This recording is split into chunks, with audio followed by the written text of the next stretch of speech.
बिस्मिल्लाहिर्रहमानिर्रहीम अस्सलाम वालेकुम। माय नेम इज़ सफ़र एहसान and this is your channel physics का सफ़र। आज के इस लेक्चर में, आज की इस वीडियो में हम करेंगे क्लास 9th फिज़िक्स के चैप्टर नंबर 4 के न्यूमेरिकल्स। तो सबसे पहले देखते हैं कि न्यूमेरिकल नंबर 1 हमसे क्या इरशाद फरमाता है। कहता है calculate the torque acting on spanner of length 20 centimetre to loosen a nut by a force of 50 newton. अब आपको पता है कि स्पैनर क्या होता है। स्पैनर को हम यूज करते हैं किसी नट को टाइट करने के लिए या लूज करने के लिए। तो फॉर एग्जांपल ये हमारे पास क्या है, स्पैनर है, और ये हमारे पास क्या है, नट है। और इस स्पैनर की लेंथ कितनी है, वो हमारे पास 20 सेंटीमीटर है। ठीक है, अगर यहां पर हम फोर्स लगा रहे हैं ना, तो यहां से लेकर यहां तक इसकी लेंथ कितनी है, 20 सेंटीमीटर है, जिसको हम मूवमेंट आर्म भी कहते हैं। और मूवमेंट आर्म को हम डी से शो करते हैं, तो D1 is equal to 20 centimetre. ठीक है, बताएंगे ये D1 और F1 हम क्यों साथ में लिख रहे हैं, क्योंकि हमारे पास D2 और F2 भी आगे आने, इस वजह से हम साथ में इसके 1 1 लिख रहे हैं। तो D1 कितना है, 20 सेंटीमीटर है। अच्छा, नट को ना लूज करने के लिए मैं इस पे फोर्स कितनी लगा रहा हूं, वो मैं लगा रहा हूं 50 न्यूटन। तो मूवमेंट आर्म 20 सेंटीमीटर है, फोर्स में 50 न्यूटन लगा रहा हूं, इसका मतलब है टॉर्क प्रोड्यूस होगा। ठीक है, टॉर्क प्रोड्यूस होगा, क्योंकि टर्निंग इफेक्ट ऑफ फोर्स ही हमारे पास क्या होता है, टॉर्क होता है। उस टॉर्क की वैल्यू आपने क्या करनी है, फाइंड करनी है। डन हो गया। तो अभी मैं यहां तक स्टेटमेंट पढ़ रहा हूं, इसकी आगे नहीं पढ़ रहा। ठीक है, क्योंकि पहले हम ये हाफ न्यूमेरिकल सॉल्व करेंगे। हाफ न्यूमेरिकल हम आगे जाके सॉल्व करेंगे, उसकी स्टेटमेंट भी आगे ही पढ़ेंगे ताकि स्टूडेंट्स कंफ्यूज ना हो। तो सिर्फ अभी मैं हमने ना हाफ पढ़ा है। तो फाइंड फिर हमने क्या करना है, टॉर्क फाइंड करना है। तो यहां पे देखिए D1 कितना है, 20 सेंटीमीटर है। मीटर में करेंगे तो डिवाइडेड बाय 100 करेंगे, डिवाइडेड बाय 100 इसको करेंगे, तो ये हो जाएगा 0.2 मीटर आ जाएगा, क्योंकि मीटर ऐसा यूनिट है। फोर्स कितनी है हमारे पास, फोर्स है 50 न्यूटन, यहां पे मैंने 5 न्यूटन लिखा हुआ था। फोर्स कितनी है, 50 न्यूटन है। और टॉर्क आपने क्या करना है, फाइंड करना है। तो यानी कि यहां पर हमने क्या फाइंड करना है, टॉर्क फाइंड करना है। और टॉर्क का फार्मूला क्या होता है, एफ डी होता है। ठीक है, एक और बात अभी से बता दें कि आपके न्यूमेरिकल्स में ना सिर्फ ये फार्मूलाज लगेंगे, tau is equal to F D लगेगा। उसके बाद सेकंड कंडीशन ऑफ इक्विलिब्रियम भी हम इसमें पुट करेंगे, tau one is equal to tau two. और इसके बाद हम जिसमें फार्मूला यूज करेंगे, F is equal to M B square by R. और एक फार्मूला यूज करेंगे, v is equal to 2 pi r divided by T. सिर्फ ये चार इसमें यूज होंगे, जिसमें 1 2 3 ये हमारे पास फार्मूला है, और tau one is equal to tau two क्या है, ये कंडीशन है। तो ये चारों बस इसमें यूज होंगे इन सारे न्यूमेरिकल्स के अंदर। ठीक है, जो आपके चैप्टर नंबर 4 के न्यूमेरिकल्स हैं, तो सिर्फ ये याद रखने, आपके सारे न्यूमेरिकल सॉल्व हो जाएंगे। तो बहरहाल देखते हैं कि इसमें कौन सा, इसमें सिर्फ ये पहले दो लगेंगे। ठीक है, बहरहाल आगे जाके देखते हैं कि किस तरह से ये पहले दो ही सिर्फ इसमें लगेंगे। तो टॉर्क हमने फाइंड करना है। टॉर्क फाइंड करने के लिए यहां पर हमारे पास क्या होगा, tau one is equal to force कितनी है, 50 है। ठीक है, 50 न्यूटन है ना। और D1 कितना है, 0.2 है। तो यहां पर आप लगाओगे 0.2, तो टॉ वन कितना आ जाएगा, देखो 50 को जब मल्टीप्लाई बाय 0.2 करते हैं ना, तो ये हमारे पास आता है 10। ये कितना आता है, 10 आता है। फोर्स की यूनिट न्यूटन है, और मूवमेंट आर्म की यूनिट मीटर है। तो टॉ की यूनिट क्या हो जाएगी, न्यूटन 10, हमारे पास न्यूटन मीटर यूनिट हो जाएगी, और टॉर्क कितना आएगा, 10 न्यूटन मीटर आ जाएगा। यानी कि ये जो टॉर्क वन था ना, ये हमने फाइंड कर लिया, टॉ वन। ओके हो गया। अच्छा, अब ना हम इसकी बाकी स्टेटमेंट पढ़ते हैं। कहता है if the same nut is to be loosened up by a force of 100 newton. Same nut को हम इसको क्या करें, लूज करें, इसको खोल लें, इसको ओपन करें, लेकिन 50 की बजाय अब हमने कितनी फोर्स लगानी है, 100 न्यूटन लगानी है। What should be the length of spanner, length of spanner कितनी रखनी पड़ेगी। ठीक है, अब गौर से सुनना है। टॉर्क डिपेंड करता है फोर्स और मूवमेंट आर्म पे, फोर्स और मूवमेंट आर्म पे। फोर्स ज्यादा तो टॉर्क ज्यादा, मूवमेंट आर्म ज्यादा तो भी टॉर्क ज्यादा हो जाएगा। अब याद रखें कि इस केस में ना अब वो कहता है कि अब आपने फोर्स कितनी लगानी है, अब आपने फोर्स कितनी लगानी है। पहले ना इसकी एक पिक्चर से हम एक और बना लेते हैं, पिक्चर बना लेते हैं, ये है। और अब आपने फोर्स कितनी लगानी है, अब आपने फोर्स लगानी है 100 न्यूटन। और अब वो कहता है ये जो आपके पास लेंथ है ना, आपने स्पैनर को आप जाहिर सी बात है छोटा करना होगा, D2 ये आपके पास कितनी है, जबकि टॉर्क सेम प्रोड्यूस होना चाहिए। मतलब देखो यहां पर ना 50 न्यूटन फोर्स लगी है, 20 सेंटीमीटर इसका मूवमेंट आर्म था, तो टॉर्क कितना लगा, 10 लगा। यहां पर क्या है, टॉर्क 10 ही लगना चाहिए। फोर्स हमारे पास 100 न्यूटन है, बताओ ये D2 कितना होगा। 100 न्यूटन फोर्स लगाओ, ये D2 कितना होगा कि टॉर्क आपके पास 10 न्यूटन मीटर ही लगे, ये आपने फाइंड करना है। तो इसका मतलब है आपको ये D2 मालूम करना है, ये D2 कितना होगा कि हमारे पास टॉर्क कितना हो, 10 न्यूटन मीटर ही हो। ओके हो गया। तो जाहिर सी बात है इसमें लेंथ बड़ी है ना इसकी स्पैनर की, तो अगर मैं इसको ऐसे छोटा कर दूं ना तब हम इसको 100 से मल्टीप्लाई करेंगे तो फिर हमारे पास जो है वो टॉर्क इतना आ सकता है। बहरहाल देखते हैं ये D2 होगा कितना। तो D2 हमने फाइंड करना है, सही है। इसके लिए जो फार्मूला होता है ना, इसके लिए जो फार्मूला होता है, ठीक है, ये अब हमने लेंथ मालूम करनी है। फोर्स ज्यादा होगी है ना, तो मूवमेंट आर्म को फिर कम होना पड़ेगा, तब हमारे पास टॉर्क उतना ही आएगा। तो कम हो के कितना होना पड़ेगा वही हमने फाइंड करना है, यानी D2 फाइंड करना है। तो आप यहां पे लिखोगे टॉ2 इज इक्वल टू F2 और D2, इसको आप F2 का नाम दे दो, ठीक है, क्योंकि वो फोर्स F150 थी ना, F2 हमारे पास 100 है। तो कंडीशन हमने कौन सी पुट करनी है, कंडीशन आप पुट करोगे टॉ1 इज इक्वल टू टॉ2। क्या कंडीशन पुट करोगे, टॉ1 इज इक्वल टू टॉ2, कि जितना पहले टॉर्क लग रहा है अब भी उतना ही लग रहा है, लेकिन क्या है फोर्स 100 न्यूटन है, तो D2 कितना होना पड़ेगा कि अब भी उतना ही टॉर्क लगे। तो फिर जाहिर है टॉ1 इज इक्वल टू टॉ2 हमें कंडीशन पुट करेंगे। तो टॉ1 कितना था 10, तो टॉ2 भी कितना हो जाएगा, यहां पर आप लोगे उसको 10 न्यूटन मीटर ही लोगे, ठीक है। टॉ2 भी आप कितना लोगे 10 न्यूटन मीटर, क्योंकि टॉ1 10 न्यूटन मीटर था, तो टॉ2 भी 10 न्यूटन मीटर ही होगा। कंडीशन हम पुट कर रहे हैं। अच्छा, अब टॉ2 कितना है, यहां भी आप 10 नहीं पुट करोगे, F2 कितना है वो आप 100 पुट करोगे, और D2 आपने क्या करना है, फाइंड करना है, ठीक है। तो कुछ भी नहीं करना है, यहां पे D2 is equal to 10 divided by 100, ठीक है। क्यों, क्योंकि 100 इस 10 के नीचे अब आके डिवाइड हो जाएगा, तो D2 is equal to 10 divided by 100 बनेगा। यहां पे मल्टीप्लाई हो रहा है ना D2 के साथ, यहां पे जब लाएंगे तो 10 के नीचे डिवाइड हो जाएगा।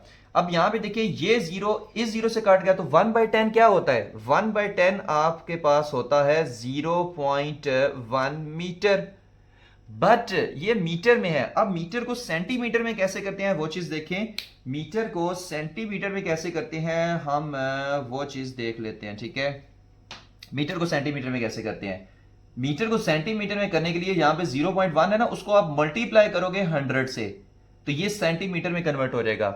सेंटीमीटर से मीटर में जाते हैं तो डिवाइडेड बाय 100 करते हैं, मीटर से सेंटीमीटर में जाते हैं तो आप मल्टीप्लाई बाय 100 करते हैं। तो D2 आपके पास कितना आ जाएगा, ये आपके पास आ जाएगा 10 सेंटीमीटर आ जाएगा, ठीक है। तो फाइंड हो गया ना, यानी कि गौर से इधर सुनना है, D2 यहां पे कितना आ गया, 10 सेंटीमीटर आ गया। अच्छा, अब देखो टॉ1 भी आपके पास कितना निकला है, 10 न्यूटन मीटर। यहां पे ना आप कहानी का कॉन्सेप्ट जो है ना वो बेहतरीन होने वाला है, गौर से सुनने।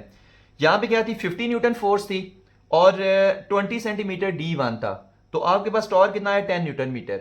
लेकिन जब फोर्स आपके पास 100 लगी है, फोर्स आपने क्या की है 50 से 100 कर दिया है, तो फिर D1 को 20 सेंटीमीटर से 10 सेंटीमीटर होना पड़ेगा। फोर्स कितनी होगी, 50 से 100 लगी, D1 को 20 से 10 होना पड़ेगा, कम होना पड़ेगा। तब जब हम F इंटू डी करेंगे तो टॉर्क हमारे पास 10 न्यूटन मीटर ही आएगा, ठीक है। तो यही उसने D2 की वैल्यू हमें फाइंड करने को कहा हुआ था। तो D2 आपके पास कितना आ रहा है, 10 सेंटीमीटर आ रहा है, सही है। तो ये था हमारा न्यूमेरिकल नंबर 1। नेक्स्ट न्यूमेरिकल है न्यूमेरिकल नंबर 2, चैप्टर नंबर 4 का। तो इसकी ना स्टेटमेंट बड़ी थी, तो जस्ट मैंने एक लाइन में इसकी स्टेटमेंट लिख दी है, क्योंकि बाकी सारी स्टेटमेंट मैं इसकी मोबाइल से पढ़ूंगा। मोबाइल में मेरे पास जो सॉफ्ट बुक है उससे पढ़ूंगा, और साथ साथ ना यहाँ पे आपको डाटा और पिक्चर्स वगैरह से समझाता जाऊंगा, तो इंशाल्लाह ये बेहतरीन हो जाएगा। कहता है a long uniform steel bar 1 metre, के हमारे पास क्या है, एक लॉन्ग यूनिफॉर्म स्टील की क्या है, एक बार सा है, बार सा कह ले या रॉड सा कह ले, ठीक है, स्टील का बना हुआ है। और इसकी लेंथ कितनी है, लेंथ इसकी है 1 मीटर है। ओके हो गया। अच्छा, नेक्स्ट फिर वो क्या कहता है कि is balanced bye a pivot at its middle point. तो यहाँ पर ना इसका ये पिवट पॉइंट है, फॉर एग्जाम्पल जो मिडल पॉइंट है इसका, यहाँ पर हमने क्या किया है, एक वेज के ऊपर फॉर एग्जाम्पल हमने इसको ऐसे बैलेंस कर दिया है, ठीक है। अब ये ऐसे बैलेंस है। नेक्स्ट क्या कहता है, two masses M1 and M2 are suspended at a distance of 0.2 metre and 0.3 metre. एक आपने जो मैस है वो यहां पर लटकाया, एक मैस आपने इसके यहां पर लटकाया, ठीक है।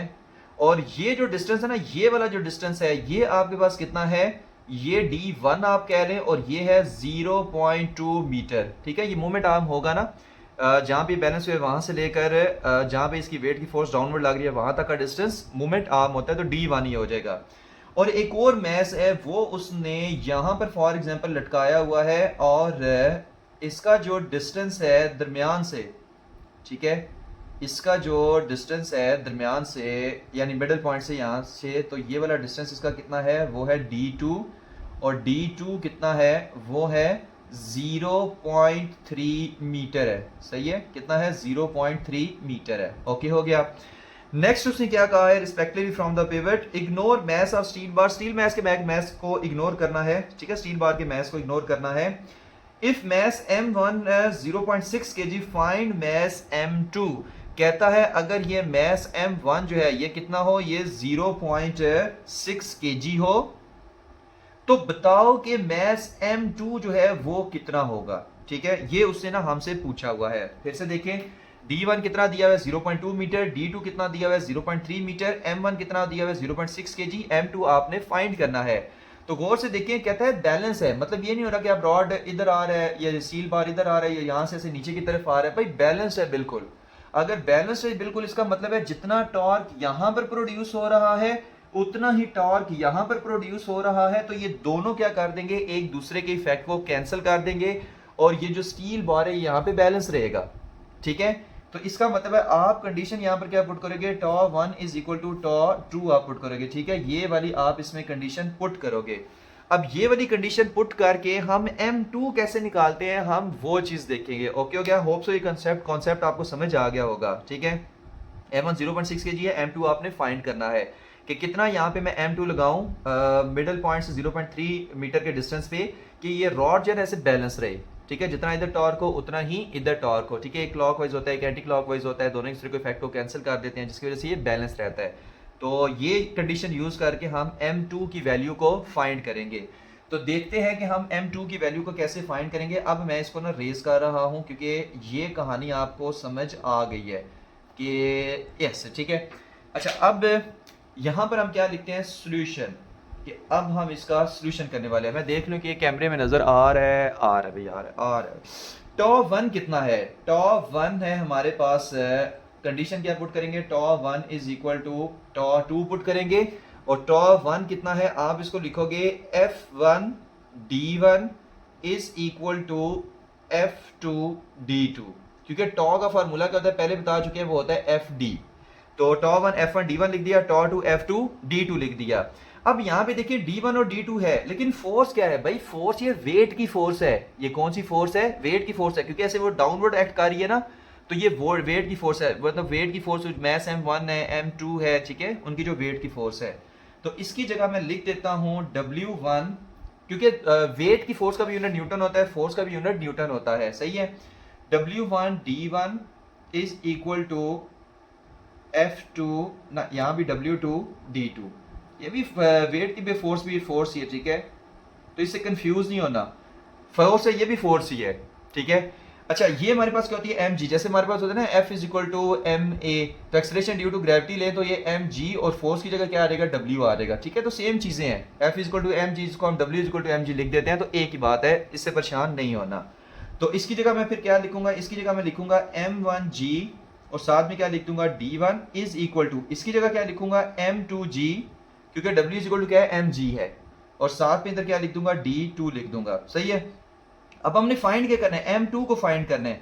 तो M2 को इधर रहने, तो बाकी सारी वैल्यूज को उठाकर उधर ले जाए, तो M1g और D1 डिवाइडेड बाय M2, और M2 इधर ही रहने देना है, और G और D2, यहाँ पे G और D2 M2 के साथ मल्टीप्लाई हो रहे हैं ना, तो G D2 जो है वो इस तरफ आगे डिवाइड हो जाएंगे, तो ये हमारे पास आ जाएगा M2 की वैल्यू आ जाएगी। सही है, अब इसमें हम सारी वैल्यूज पुट करके हम आंसर निकाल लेंगे। ओके हो गया, और आपको पता होना चाहिए कि G की वैल्यू कितनी होती है, वो 9.8 मीटर पर सेकेंड स्क्वायर होती है। भाई ये भी लाजमी याद रखना है। ठीक है, कांस्टेंट वैल्यू है ग्रेविटेशन फील्ड की 9.8 मीटर पर सेकेंड स्क्वायर, हर सूरत में इसको याद रखना है।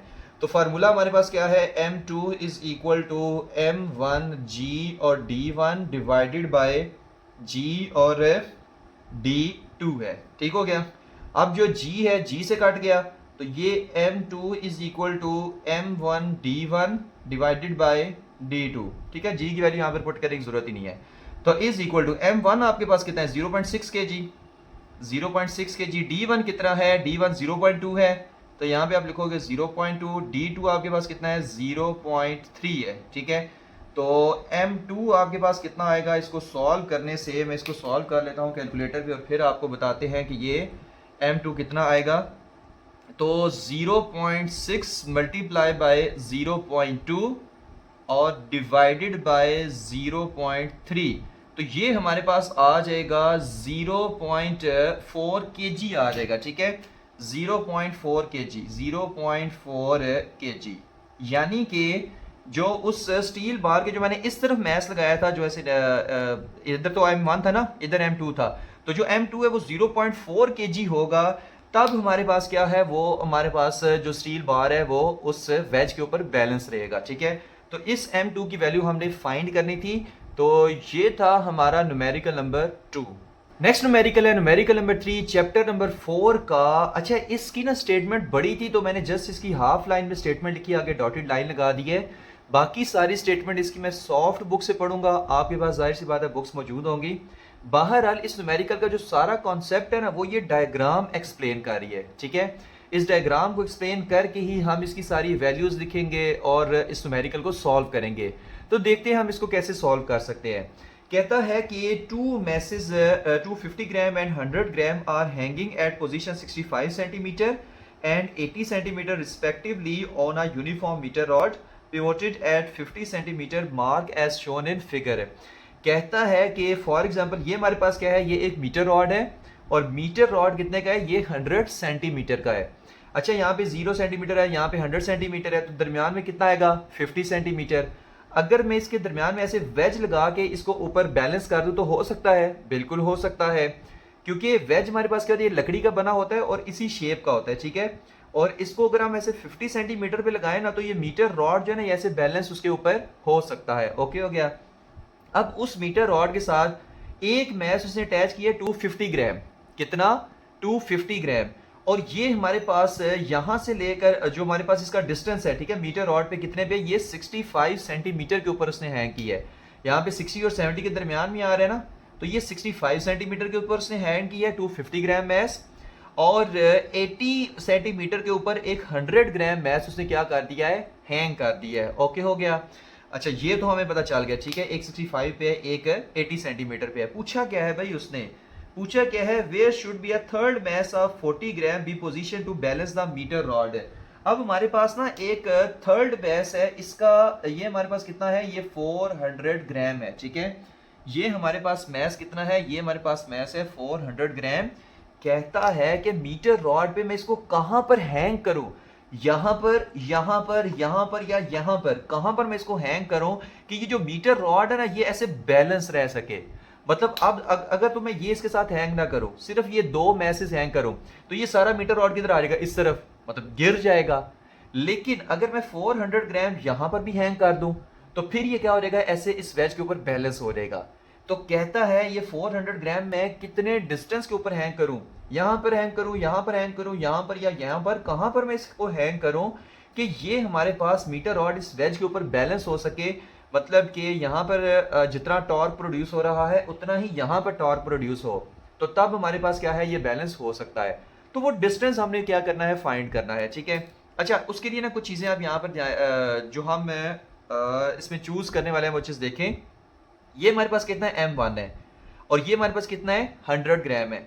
तो ये M1 आपको पता है कि टॉर्क, हम यहां वाला टॉर्क और यहां वाला टॉर्क इक्वल करना चाह रहे हैं। कंडीशन हम कौन सी पुट करेंगे, टॉर्क यहां वाला और यहां वाला, ठीक है। उस कंडीशन को पुट करने के लिए से पहले डाटा लिख लेते हैं। देखो, यहां से लेकर ना जहां पे ये बैलेंस होता है और यहां से लेकर यहां तक का जो डिस्टेंस होता है, ये वाला डिस्टेंस, ये वाला डिस्टेंस जहां पर मैस हैंग होता है, ये हमारे पास कहलाता है डी, यानी मूवमेंट आर्म कहलाता है, ठीक है।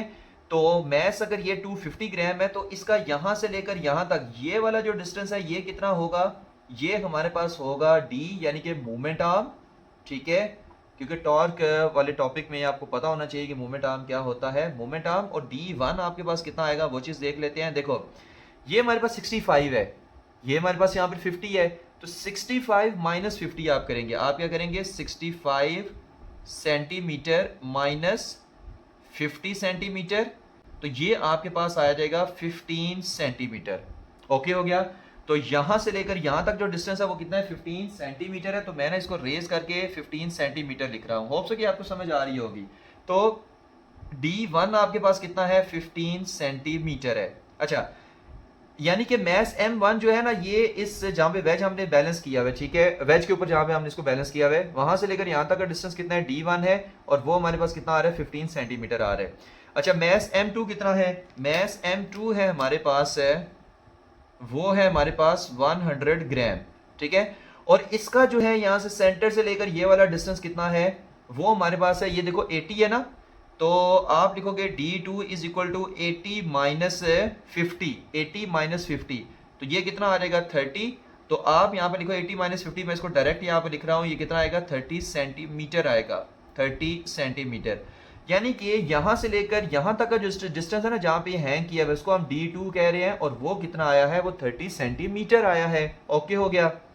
अच्छा, मैस M3 कितना है, M3 कितना है, वो है 400 ग्राम। अच्छा, अब आपने फाइंड करना है कि यहां से लेकर मैं इसको कितने डिस्टेंस पर, यहां पर, यहां पर, यहां पर, यहां पर, कहां पर मैं हैंग करूं कि ये इन यहां वाले टॉर्क को बैलेंस कर सके।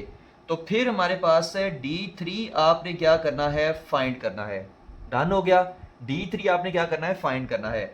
अब देखो कंडीशन हम कौन सी पुट करेंगे, यहां पर जो टॉर्क है ना वो कितना है, इसको आप कह लें कि यहां पर जो टॉर्क है वो टॉर्क 1 है, इसकी वजह से जो टॉर्क होगा वो टॉर्क 1 होगा, और ये हमारे पास कितना है, टॉर्क 2 है, और इसकी वजह से जो है वो टॉर्क 3 है, ठीक है।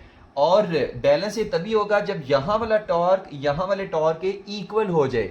अच्छा, यहां पर कितने हैं, टॉर्क 1 और टॉर्क 2, तो आप यहां पर लिखोगे टॉर्क 1 प्लस टॉर्क 2, और इज इक्वल टू यहां पर क्या है, टॉर्क 3, तो टॉर्क 3। ओके हो गया।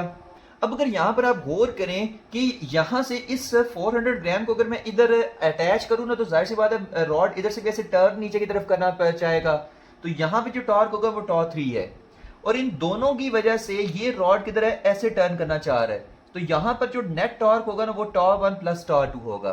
तो अब ये दोनों क्या होंगे, ये टॉर्क 3 और टॉर्क 1 प्लस टॉर्क 2, ये दोनों ये हमारे पास इक्वल होंगे, मतलब torque 3 is equal to torque 1 plus torque 2 के इक्वल होगा। तब हमारे पास क्या होगा, ये जो मीटर रॉड है इसके ऊपर बैलेंस हो सकता है, ठीक है। तो ये कंडीशन ना हमने इसमें पुट कर दी है। अब जब ये कंडीशन इसमें पुट कर दी है, तो अब इसकी ना वैल्यूज यहाँ पर लिखते हैं। देखो टॉर्क 3 हमारे पास क्या होता है, टॉर्क हमारे पास होता है F इंटू डी, यहां पर भी हम लिखेंगे F इंटू डी, प्लस यहां पर भी लिखेंगे F इंटू डी। लेकिन टॉर्क 1 है तो आप लिखोगे F1 D1, टॉर्क 2 है तो लिखोगे F2 D2, टॉर्क 3 है तो आप लिखोगे F3 D3, ठीक है। और हमने ये D3 फाइंड करना है। डन हो गया।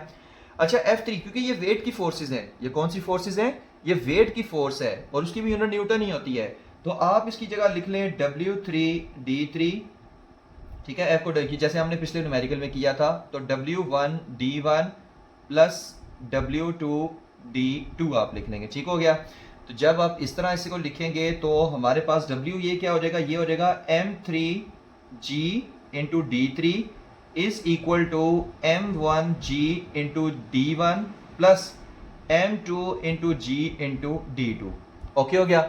अब यहां से G कॉमन आ सकता है, तो G जब कॉमन आएगा तो यहां पर हम लिखेंगे M3G into D3 is equal to G जब कॉमन लेंगे तो यहां पे क्या आएगा M1 D1 plus M2 D2, ठीक है। और ये जो G है इस G से काट जाएगा, तो ये आ जाएगा M3 D3 is equal to M1 D1 plus M2 D2 आ जाएगा। डन हो गया।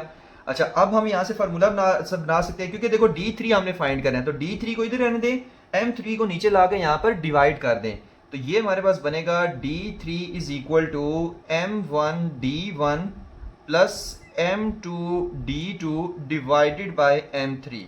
तो ये हम ना इसमें फार्मूला यूज करेंगे D3 को फाइंड करने के लिए, ठीक है। अब मैं क्या करूं, अब मैं ये सारा रेस कर रहा हूं और मैं जस्ट ये लिखा रहने दूंगा, ठीक है। तो ये सारा गया, होप सो कि समझ आ गया होगा। इसका बस ना आपने स्क्रीनशॉट ले लेना है, या अगर जाहिर सी बात है कॉपी पेंसिल पास पे लाजमी होनी चाहिए, तो आपने ना कॉपी पेंसिल पे इसको साथ साथ नोट करते जाना है। तो हमारे पास क्या आया, D3 is equal to M1 D1 plus M2 D2 divided by M3 आ गया। सही है, अब कुछ भी नहीं करना, इसमें जस्ट वैल्यूज पुट करनी है और D3 फाइंड कर लेना है, हमारा काम खत्म। तो देखते हैं, एक लास्ट में एक ट्रिक बाकी बच गया है, बहरहाल वो लास्ट में ही बताएंगे कि वो कौन सा ट्रिक है। अच्छा, अब इसमें वैल्यूज पुट करते हैं। तो देखो वैल्यूज कैसे पुट करेंगे। तो D3 is equal to M1 कितना है भाई, M1 कितना है, M1 तो 250 है, तो यहाँ पर आप पुट कर दोगे 250। D1 कितना है, वो तो 15 है, तो आप यहाँ पे पुट कर दोगे 15। ठीक है, इनको कन्वर्ट करने की जरूरत नहीं है क्योंकि हम आंसर भी सेंटीमीटर में ले आएंगे। प्लस M2 कितना है, M2 तो है 100। ठीक है, M1 250, D1 15 और M2 कितना है 100। सही है, और D2 कितना है 30 और डिवाइडेड बाय M3 आपके पास कितना है, वो है 400। तो जब आप इसको सॉल्व करेंगे तो आएगा D3 इज इक्वल टू, अगर D3 इज इक्वल टू यहाँ पर ना हम इसको सॉल्व करते हैं तो ये हमारे पास कितना आ जाएगा, 250 मल्टीप्लाई बाय 15, तो ये आ जाएगा 3750 प्लस 30 मल्टीप्लाई बाय 100 करेंगे तो ये हमारे पास कितना आ जाएगा, 3000 आ जाएगा। ओके, 30 मल्टीप्लाई बाय 100 3000 होता है और डिवाइडेड बाय करेंगे 400 से। सही है, अच्छा जब इसको हम सॉल्व करेंगे तो ये कितना आ जाएगा, 3750 प्लस 3000 और इसको डिवाइड कर दें 400 से, तो ये आपके पास आ जाएगा 16.875 सेंटीमीटर आ रहा है। ये आपके पास कितना है, D3 है, जो हम फाइंड करने की कोशिश कर रहे हैं। तो एक्चुअल आंसर हमारे पास यही है।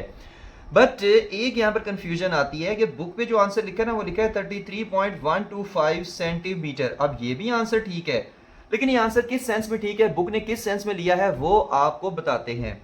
तो सबसे पहले देखो कि पहले बुक वाले को मान के हम चलते हैं। ठीक है, कि ये वाला मैच ना जब हम लटकाएंगे यहाँ पर, जब हम हैंग करेंगे कहाँ पर, 33.125 सेंटीमीटर पे, और 33 जो आता है ना वो तकरीबन यहाँ पर आता है। तो यहाँ पर जब हम इसको हैंग करेंगे, कितना मैस है, 400 ग्राम है। सही है, ये मैंने कितने भी हैंग किया, 33.125 सेंटीमीटर। अच्छा, अब आपको पता है जो मूवमेंट आर्म होता है ना, वो इस सेंटर से लेके यहाँ पर जहाँ पे वो पहले बैलेंस था, ठीक है, जो इसका पिवट पॉइंट हमने लिया हुआ है, ये वाला डिस्टेंस मूवमेंट आर्म होता है, जिसको हमें D3 कह रहे हैं। जैसे यहाँ पर था ना, यहाँ से लेकर यहाँ तक D1 था, यहाँ से लेकर यहाँ तक D2 था, सेम इसी तरह यहाँ से लेकर यहाँ तक D3 होगा। अब यहां से लेकर यहां तक जब D3 फाइंड करेंगे तो गौर से देखना है कि 50 माइनस 33.125 सेंटीमीटर करना है, क्योंकि यहां से लेकर यहां तक डिस्टेंस कितना है, ये वाला डिस्टेंस, ये है 33.125 सेंटीमीटर। बट हमें ये वाला नहीं लेना, आपने क्या करना है, 50 में से ये वाला डिस्टेंस माइनस कर दो। जब 50 में से ये वाला डिस्टेंस माइनस करोगे तो आपको ये वाला डिस्टेंस मिल जाएगा, और यही मूवमेंट आप हमने फाइंड करना था। तो 50 माइनस 33.125 सेंटीमीटर करेंगे तो ये हमारे पास आता है 16.875 सेंटीमीटर। कितना आता है, 16.875 सेंटीमीटर। तो यही तो हमारा आंसर था, यही तो हमारा आंसर था कि 16.875 सेंटीमीटर। सही है, तो दोनों भाई हमारे पास एक तरीके से करेक्ट हो गए। बट आपने यहीं तक करना है, आपने बुक वाला आंसर नहीं लिखना, बल्कि आपने यहां तक करना है। ये सारी कहानी करने की जरूरत नहीं है। ठीक है, एक्चुअल में जो आपका आंसर आता है ना, वो 16.875 सेंटीमीटर ही आता है, तो आपने यहीं तक करना है। सही है, बुक वाले ने जो आपको डिस्टेंस बताया ना, वो यहां से लेकर यहां तक बताया हुआ है। हालांकि यहां से लेकर यहां तक हमारे किसी काम का नहीं है, क्योंकि जो D3 यानी मूवमेंट आर्म होता है, वो पिवट पॉइंट जहां पे वो चीज बैलेंस हो रही है, वहां से लेकर जहां पर हमने मैस हैंग किया होता है ना, वहां तक का डिस्टेंस होता है। तो D3 ये वाला डिस्टेंस है, ये वाला डिस्टेंस नहीं है। ये वाला डिस्टेंस नो डाउट 33.125 सेंटीमीटर ही आता है, बट हमें ये वाला डिस्टेंस चाहिए। तो 50 में से जब ये चीज माइनस करेंगे ना, तो वो 16.875 सेंटीमीटर ही हमारे पास आती है। ओके हो गया। तो ये जो D3 है ना, ये इस वजह से हमारे पास ये इतना आ रहा है, तो आप यहां तक इसको करेंगे। ओके हो गया। तो ये था हमारा न्यूमेरिकल नंबर 3। नेक्स्ट न्यूमेरिकल है न्यूमेरिकल नंबर 4, चैप्टर नंबर 4 का। A car weighing 1200 kg enters a roundabout with a diameter of 60 metre. कहता है एक राउंड अबाउट है हमारे पास है, और इसका डायामीटर कितना है, ये आपके पास है 60 मीटर्स है। ये कितना है, ये 60 मीटर्स है। और जो कार है वो इसके गिर्द ऐसे ना चक्कर लगा रही है, सही है, ऐसे कर्व यानी ना राउंड बाउट के गिर्द ऐसे घूम रही है, ठीक है। At a speed of 25 kilometre per hour, speed इसकी कितनी है 25 किलोमीटर पर आवर है, ठीक है। और calculate the centripetal force acting on the car as it navigates the curve, कि जब ये इस कर्व के गिरा से मूव कर रही है तो आपने सेंट्रीपिटल फोर्स क्या करनी है, फाइंड करनी है। आपको पता है जब भी कोई चीज़ सर्कल में या ऐसे कर्व में मूव कर रही होती है तो उस पर एक फोर्स लगती है, उसको हम सेंट्रीपिटल फोर्स कहते हैं, ठीक है। तो एफ सी आपने फाइंड करना है। यहाँ पे आप ऊपर लिख लें डेटा, कि ये हमारे पास क्या है, डेटा है। अब देखिए सोल्यूशन में फार्मूला आपके पास क्या होगा सेंट्रीपिटल फोर्स का, M V square by R, ठीक है। ये फार्मूला आपने याद रखना है। और मैथ कितना है, मैथ आपके पास है 1200 kg। अब देखिए एम भी है, वी भी है, आर नहीं है। आर कैसे फाइंड करेंगे, आर के लिए डायमीटर दिया हुआ है, डायमीटर कितना है 60 मीटर है। और आर कितना होता है, आर हमारे पास होता है ये वाला हाफ डिस्टेंस, ठीक है। आर हमारे पास कितना होता है, ये जो डिस्टेंस होता है ना, ये वाला डिस्टेंस ये आर होता है, जो रेड, जो सिर्फ मैंने रेड मार्कर से लगाया है। और आर हमारे पास होगा डी बाई टू, डायमीटर को डिवाइडेड बाई 2 करते हैं तो कितना आएगा 60 डिवाइडेड बाई 2, तो ये आ जाएगा 30 मीटर। तो आर भी आ गया। अब हमारे पास एम भी है, आर भी है, वी भी है। लेकिन एक चीज का यहाँ पर इशू आ रहा है कि वी जो है ना हमारे पास वो आ रहा है 25 किलोमीटर पर आवर, और जबकि वेलोसिटी की यूनिट क्या होती है, वो मीटर पर सेकंड होती है, ठीक है।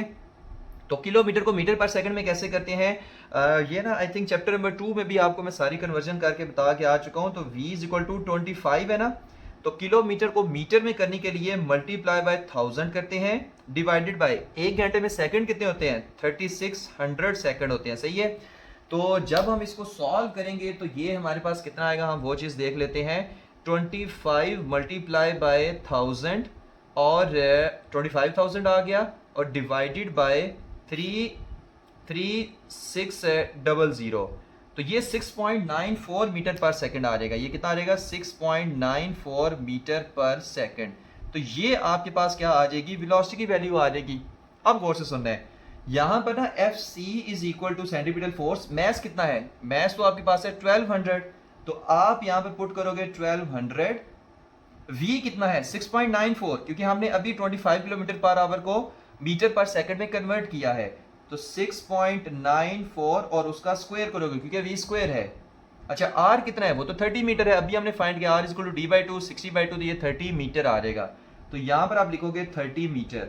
तो देखिए एफ सी आपके पास कितना निकलेगा। सबसे पहले ना 6.94 का हम स्क्वायर करते हैं और इसकी वैल्यू देखते हैं कितना आएगी। 6.94 का स्क्वायर तो 48.16 आ रहा है, 48.16, और यहाँ पर क्या आएगा 1200, और ये कितना आएगा 30 आएगा, सही है। अब ना हम इसको सॉल्व कर लेते हैं। यहाँ से मैं इसको रेज कर रहा हूँ, स्क्रीनशॉट किसी ने खींचना है खींच सकता है, क्योंकि अब जस्ट मैंने आंसर इसका लिखना है। तो अब इसको सॉल्व कर लेते हैं कैलकुलेटर पे, ठीक है। तो ये हमारे पास आएगा 1200 मल्टीप्लाई बाय 48.16 डिवाइडेड बाय 30 आ जाएगा, तो 1926 आ जाएगा, ठीक है, 1926 आ जाएगा। तो इसका आंसर है 1926 आ जाएगा, ठीक है। और सेंट्रीपिटल फोर्स है ना, फोर्स से ज़्यादा न्यूटन होगा, तो ये 1926 न्यूटन होगा। तो सेंट्रीपिटल फोर्स इस कार के ऊपर कितनी लग रही है, जो हमारे पास 25 किलोमीटर पर आवर से इस राउंड अबाउट के गिर्द मूव कर रही है, तो उस पर जो सेंट्रीपिटल फोर्स लग रही है वो 1926 न्यूटन लग रही है, सही है। और यही चीज़ हमने फाइंड करनी थी। अभी फार्मूला तो लगा लेंगे, एम भी कर देंगे भाई, याद ये रखना है किलोमीटर पर आवर को मीटर पर सेकंड में कन्वर्ट करना है। और ये जो डायामीटर की वैल्यू दी हुई है ना, ये आपके पास रेडियस निकालने के लिए, ठीक है, ये रेड कलर रेडियस होता है इस पूरे सर्कल का, तो रेडियस निकालने के लिए ये वैल्यू दी हुई है। तो आर निकालेंगे, यानी सेंटर से लेकर इस पाथ का डिस्टेंस, जिसको हम रेडियस भी कह सकते हैं, और एम भी है, वी भी है, तो हम पुट करके आंसर निकाल सकते हैं, ठीक है। तो ये था हमारा न्यूमेरिकल नंबर 4। नेक्स्ट न्यूमेरिकल है न्यूमेरिकल नंबर 5, चैप्टर नंबर 4 का। A geostationary satellite revolves around the earth in an orbit of radius 42,000 kilometre.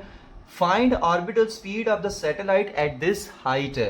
कहता है कि फॉर एग्जाम्पल ये हमारे पास क्या है, अर्थ है, ये हमारे पास क्या है, अर्थ है, और अर्थ से इतने फॉर एग्जाम्पल डिस्टेंस पे दूर एक सैटेलाइट है, ये हमारे पास क्या है, सैटेलाइट है, जिसको हम क्या कह रहे हैं, जियो स्टेशनरी सैटेलाइट। और ये क्या कर रही है, अर्थ के गिर्द इस तरह से रिवॉल्व कर रही है, ठीक है। अब अर्थ के गिर्द रिवॉल्व कर रही है, तो देखो इसको हम जियो स्टेशनरी क्यों कहते हैं, स्टेशनरी का मतलब होता है रुका, बट किसी रिस्पेक्ट से रुका हुआ। अब देखो किस तरह से कि हमारे पास अर्थ जो है ना, एक अपने एक्सिस के गिर्द चक्कर 24 घंटों में मुकम्मल करती है। सेम इसी तरह ये सैटेलाइट जो है, ये अर्थ के गिर्द एक चक्कर भी 24 आवर्स में कंप्लीट कर लेती है। फिर से सुने मैंने क्या कहा है, अर्थ एक चक्कर 24 आवर में कंप्लीट करती है अपनी एक्सिस के गिर्द, और सेम उसी वक्त ये जो सैटेलाइट है ये भी 24 आवर्स में एक चक्कर अर्थ के गिर्द कंप्लीट कर लेती है। तो अर्थ के जिस हिस्से के ऊपर ये सैटेलाइट होती है, सेम उसी हिस्से के ऊपर हर वक्त रहती है। क्यों? क्योंकि दोनों का टाइम पीरियड सेम है।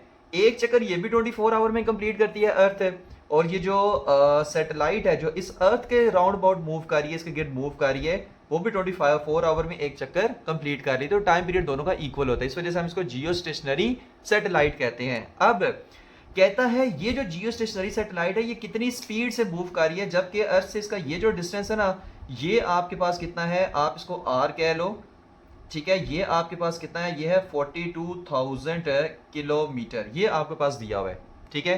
तो आर दिया हुआ है, और आपके पास जो टाइम पीरियड है वो कितना है, वो 24 आवर्स दिया हुआ है। वो कितना है, 24 आवर्स दिया हुआ है, क्योंकि जियो स्टेशनरी है ना, तो इसका भी 24 आवर्स होगा, क्योंकि अर्थ अपने एक्सिस के गिर्द एक चक्कर 24 आवर में कंप्लीट करती है। तो आवर को मिनट्स में कन्वर्ट करने के लिए हम कैसे करते हैं कि 24 आवर्स है ना, तो अगर हम देखें कि एक घंटे में कितने मिनट होते हैं, तो वो 60 मिनट होते हैं, ठीक है। और एक मिनट में कितने सेकंड होते हैं, तो वो आपके पास 60 होते हैं, ठीक है। तो आप इसको करोगे 24 मल्टीप्लाई बाय 60 और मल्टीप्लाई बाय 60, तो ये आपके पास कितना आएगा, ये आएगा 86400 86400 86400 सेकंड, यानी कि आपके पास एक दिन में ना 86,400 सेकंड होते हैं। ये एक दिन में आपके पास सेकंड होते हैं। और v आपने क्या करना है, फाइंड करना है। डन हो गया। तो इसकी ना आपने स्पीड फाइंड करनी है कि अर्थ के गिर्द कितनी स्पीड से ये रिवॉल्व करेगी। तो देखते हैं हम इसकी स्पीड कैसे फाइंड करते हैं। आसान सी चीज़ है, आसान सा फार्मूला है। देखो स्पीड का फार्मूला क्या होता है, सबसे पहले ये बताएं। स्पीड का जो फार्मूला होता है ना, वो होता है, सोल्यूशन यहाँ पे हम लिखेंगे, तो लिखेंगे v is equal to S divided by T, S divided by T. अब जो सर्कल का सरकमफ्रेंस होता है, क्योंकि सरकमफ्रेंस पे ऐसे मूव कर रही है ना, सर्कल पे मूव कर रही है, तो सरकमफ्रेंस कितना होता है, वो 2 पाई आर होता है। तो आप लिखोगे एस की जगह 2 पाई आर और divided by T, capital T इसको कर दो, ठीक है, क्योंकि टाइम पीरियड है, तो कैपिटल टी। बस इसमें वैल्यूज पुट कर दो, आंसर आ जाएगा। तो देखते हैं वैल्यूज किस तरह पुट करेंगे। तो v इज इक्वल टू, गौर से सुने, जो हमारे पास है ना 42,000 है। अब जो डिस्टेंस की यूनिट होती है वो मीटर होती है, तो किलो क्या है, 1000 होता है। तो इसको 1000 से मल्टीप्लाई कर दें तो मीटर में कन्वर्ट हो जाए। किलोमीटर को मीटर में कैसे करते हैं, मल्टीप्लाई बाय 1000 करके। तो जब 1000 से मल्टीप्लाई करेंगे तो इस वैल्यू के साथ ये 3 जीरो एक्स्ट्रा लगा दें, हो गया मल्टीप्लाई 1000 से, तो 420000 मीटर आ गया, ठीक है। अब इसको साइंटिफिक नोटेशन में करेंगे तो 1 2 3 4 5 6 7, तो ये आ जाएगा 4.2 into 10 to raise power 7 metre आ जाएगा, ठीक है। 4.2 into 10 to raise power 7 metre आ जाएगा, सही है। इसी तरह ये 86400 सेकंड है ना, इसको भी हम साइंटिफिक नोटेशन में कर लेते हैं। तो ये हो जाएगा 1 2 3 4 प्लेसेस हम मूव किए, तो ये हो जाएगा 8.6 multiply by 10 to raise power 4 second. Done हो गया। अच्छा अब हम इसमें पुट करते हैं, तो 2 इंटू पाई कितना होता है 3.14, और यहाँ पे क्या है 4.2 into 10 to raise power 7 divided by T कितना है, टी तो आपके पास है 8.6 multiply by 10 to raise power 4 है। डन हो गया। अच्छा जब हम इसको सॉल्व करेंगे 10 की पावर्स को सेपरेट सॉल्व कर लिया करें, तो 2 into 3.14 into 4.2 divided by 8.6 multiply, ये कितनी है 10 टू रेज पावर 7 है, ये कितनी है 4 है, ऊपर जाके क्या हो जाएगी -4 हो जाएगी। तो बेसिस सेम हो तो पावर ऐड हो जाती है, ठीक है। ये -4 हो जाएगी तो 7 प्लस -4 हो जाएगा, तो 7 -4 आ जाएगा, ठीक है। 7 -4 कितना होता है, ये हमारे पास होता है 3, तो यहाँ पर हम लिखेंगे 10 टू रेज पावर 3, ओके हो गया। अब हम ना इसको सॉल्व कर लेते हैं कैलकुलेटर पे कि ये हमारे पास कितना आ रहा है। ठीक है, तो ये हमारे पास आ रहा है 2 मल्टीप्लाई बाय 3.14 और मल्टीप्लाई बाय 4.2, ठीक है, और डिवाइडेड बाय 8.6, 8.6, तो ये आएगा 3.06, 3.066 है। तो ये हमारे पास आ रहा है 3.066 इंटू 10⁻³ अब 10⁻³ को ना, ये हमारे पास किस में आया, ये मीटर पर सेकंड में आया। किस में आया, मीटर पर सेकंड में, क्योंकि वेलोसिटी यूनिट मीटर पर सेकंड होती है। अच्छा, 10⁻³ को मैं किलो लिख सकता हूँ, लिख सकता हूँ। तो आप इसको लिखोगे कि v इज इक्वल टू, पहले मैं देख लूँ नजर आ रहा है इसमें या नहीं आ रहा, आ रहा है। तो v इज इक्वल टू 3.06, इतना ही रहने दे, और साथ में लिख दें किलोमीटर पर सेकंड। ठीक है, कुछ भी नहीं किया। 10⁻³ को क्या लिख दिया, किलो, क्योंकि किलो कितना होता है, ये 10⁻³ ही होता है। ठीक है, प्रीफिक्स है ना, तो 10⁻³ को किलो लिख दिया, मीटर पर सेकंड उसी तरह, तो 3.06 किलोमीटर पर सेकंड। यानी कि जियो स्टेशनरी सैटेलाइट अर्थ के गिर्द जो है वो इतनी स्पीड के साथ मूव कर रही है। ठीक है, तो ये था हमारा न्यूमेरिकल नंबर 5 चैप्टर नंबर 4 का। तो यहाँ पर हमारे चैप्टर नंबर 4 क्लास 9 फिजिक्स के जो न्यूमेरिकल हैं इस चैप्टर के वो ख़त्म होते हैं। होप्स हो कि यार सारे आपको समझ आ गए होंगे। Thank you very much. अल्लाह हाफिज़।